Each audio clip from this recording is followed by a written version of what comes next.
저번 주 민수기에서 선포될 것처럼 모세가 바위를 지팡이로 두 번 쳐서 물을 낸 사건, 무리바 사건 이후 이스라엘 백성과 모세는 에돔 땅을 향해 이동하게 되었습니다.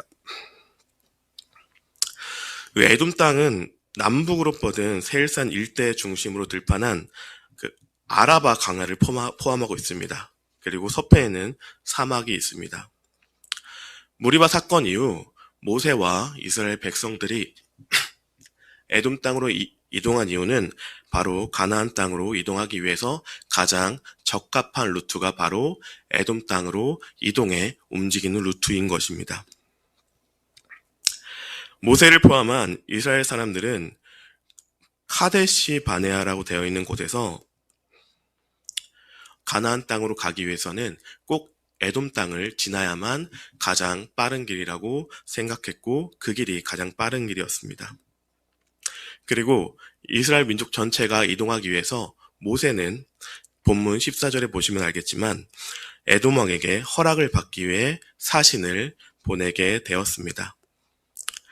네, 사신을 통해서 모세는 당신의 형제 이스라엘이라는 표현을 썼습니다.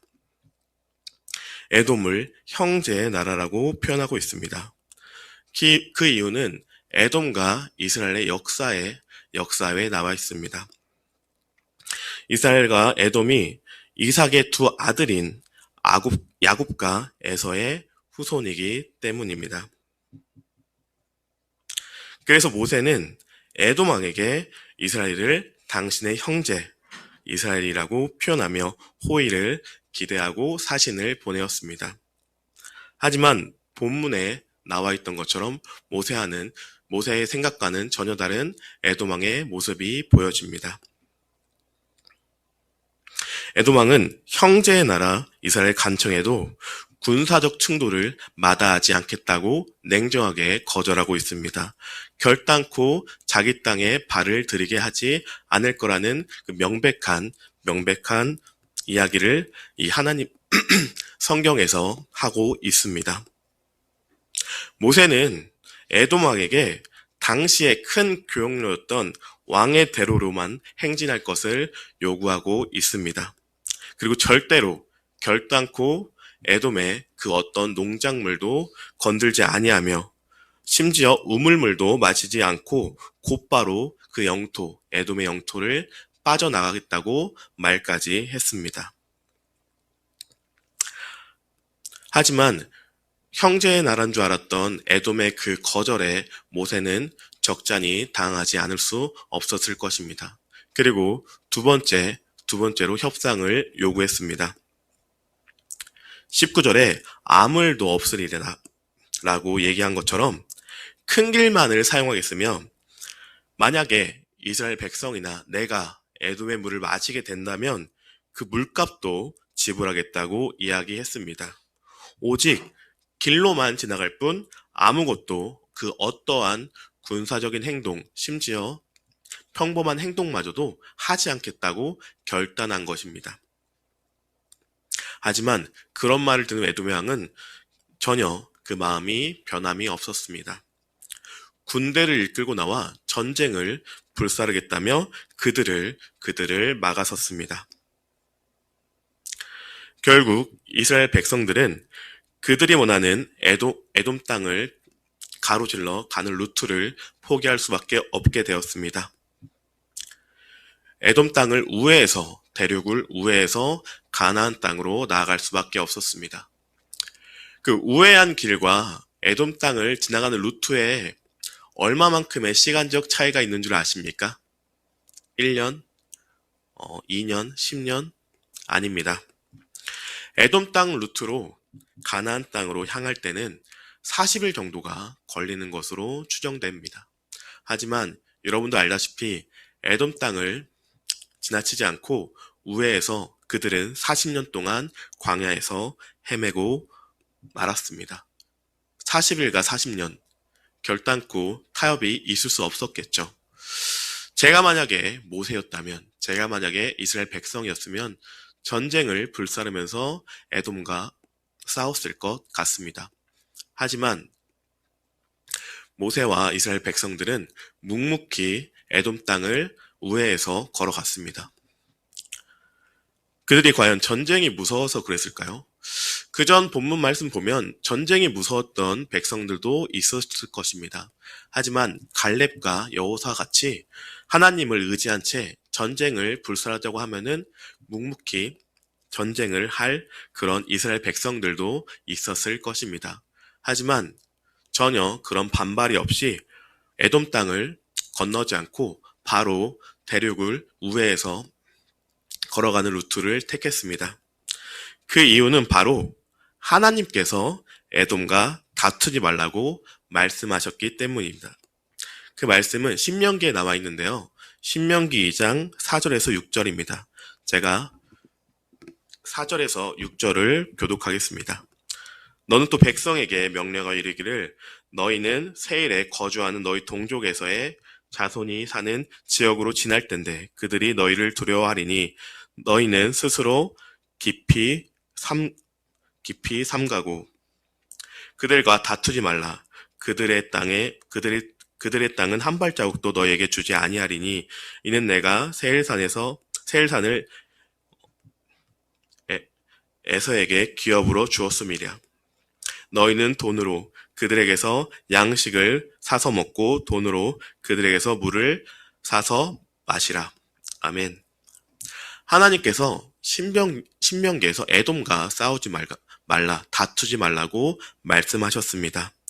그렇기에 이스라엘 백성과 모세는 에돔과 싸우지 않고 40년이 되는 40일이 아닌 40년이 되는 그 가나안 땅으로 가는 우회하는 루트를 선택할 수밖에 없게 되었습니다. 저번 주 본문에 보시면 이스라엘 백성들이 얼마나 불순종하고 얼마나 하나님 말씀을 듣지 않았는지 알고 있습니다. 하지만 이 본문을 보게 되면 이스라엘 백성들이 그 신명기의 말씀을 기억하고 에돔과 다투지 않고 묵묵히 순종하는 마음도 볼 수 있습니다. 우리가 세상을 살다 보면은 내 생각, 내 고집과 전혀 다른 사항을 주님께서 예비하실 때가 있습니다. 내 고집대로 행동하는 것이 아닌 주님의 생각대로 하길 원하실 때가 있습니다. 그럴 때 우리는 결단코 자기의 의를, 자기의 합리적인 생각을 드러내지 말아야 할 줄 믿습니다. 우리는 주님의 생각대로, 주님의 말씀대로 사는 그리스도인인 줄 믿습니다. 그러지 않고서야 어찌 감히 우리가 부활하신 십자가 부활을 주신 주님의 종된 자라고 할 수 있겠습니까? 우리가 이스라엘 백성들이 불순종했지만 이 모습에서 우리가 본받을 점은 에돔 땅을 지나지 않는 이유는 바로 하나님이 에돔과 다투지 말라는 그 말씀을 기억하고 우회한 그 묵묵히 순종한 모세와 이스라엘 백성들에게 그 모습을 배울 수 있을 줄 믿습니다. 하지만 안타깝게도 모세는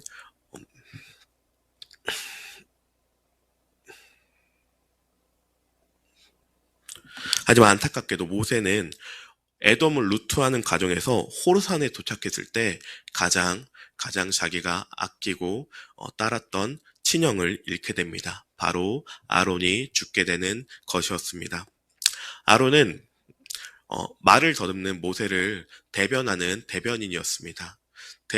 대사장이었고 이스라엘 백성을 이끌어주는 옆에서 보좌해주는 모세의 가장 큰 벗이라고 할 수 있겠습니다. 그 아론이 죽게 된 것입니다. 123살에 죽게 된 것입니다. 제가 만약에 모세였다면 크게 낙심했을 것입니다. 자기가 믿고 있던 형제의 나라 에돔에서도 쫓겨나게 되고 그리고 자기가 믿고 따랐던 형제였던 아론을 잃게 되는 그 상황에서 낙담하지 않을 수 없을 것 같습니다. 하지만 모세는 그때 포기하지 않았습니다. 바로 엘르아살을 대제사장으로 세웠습니다. 아론의 옷을 벗겨 엘르아살한테 입히고 그를 다시 대제사장으로 세웠습니다. 그것은 바로 이스라엘 백성들을 다시 다시 추스리고 다시 여호와 하나님의 사명을 감당하기 위해서입니다.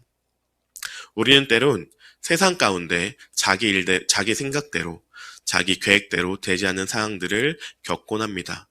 또한 자기가 사랑하고 자기가 아끼는 자들을 잃게 되는 경우도 있습니다. 하지만 우리는 기억해야 할 것입니다. 우리의 삶의 인도자, 그리고 우리의 삶의 지도자는 바로 부활하신 하나님, 바로 단 한 분이라는 것을 우리는 잊지 말아야 하는 줄 믿습니다.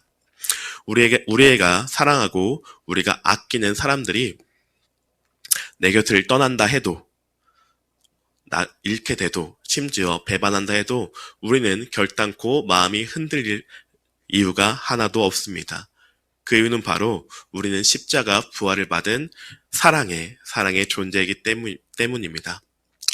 이번 본문 말씀처럼 모세가 그리고 이스라엘 백성들이 순종하고 묵묵히 나아간 그 모습처럼 우리 또한 하나님의 십자가 부활을 받은 사명자로서 묵묵하게 순종하고 나아가야 되는 줄 믿습니다. 그런 우리 주님의 기쁜 교회가 되길 기도하고 기도합니다. 기도하겠습니다. 사랑이 많으신 하나님 감사합니다. 우리 이렇게 새벽에 기도하게 하신 주님 감사합니다. 어떠한 상황 가운데 내 생각대로 되지 않는다 해서, 그리고 내가 아끼고 사랑하는 사람을 잃게 된다 해서 그 마음을 잃게 되는 그런 상황을 주님께서 어루만져 주실 줄 믿습니다. 우리의 삶의 인도자, 우리의 삶의 지도자는 온전히 부활하신 주님 한 분만임을 믿고 나아가는 우리 주님의 기쁜 교회가 되길 원합니다. 간절히 원합니다. 주님께서 그 마음을 헤아려 주시고 그 마음을 만져주실 줄 믿습니다. 감사합니다. 이 모든 말씀, 이 모든 기도 부활하신 주님의 이름으로 기도하옵나이다. 아멘.